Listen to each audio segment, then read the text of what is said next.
Every job starts with the drawing.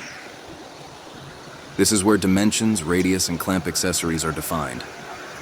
Missing one detail at this stage can affect the entire fabrication process.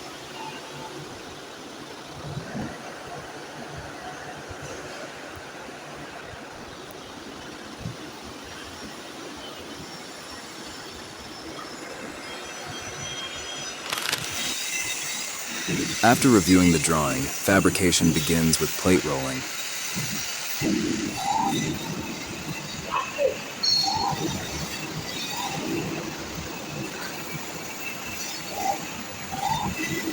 The plate is rolled to match the required radius, because this clamp must fit precisely around the pile diameter.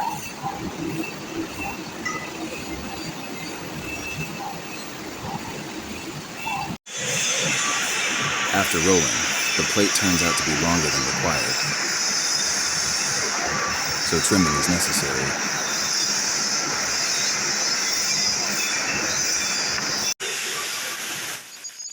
If you want to see the full plate rolling and bending process, you can check the full video in the short section.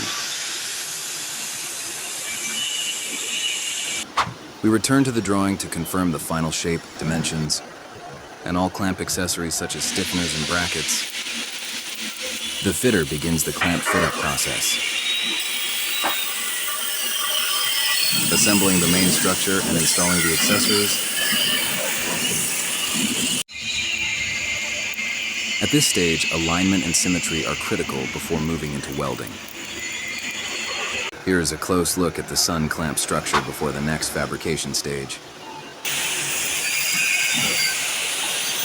Work continues with pipe cutting for the clamp structure.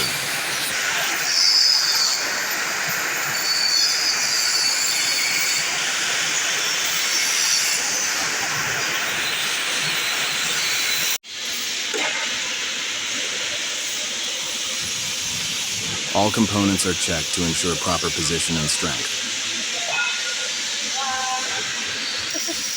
Fitters and welders work in parallel. At the same time, several clamps are already being fully welded by the welder. Each focused on their own responsibilities to keep the progress moving. Next, we review the handrail drawing, which will be installed as part of the sun clamp system. The handrail fabrication is completed along with its accessories, ready for installation. Here, the upper and lower parts of the sun clamp are separated to ensure proper. Several sun clamps are now completed and ready for the next stage of work. Every step is controlled and carefully executed because this clamp plays a critical role in piling operations.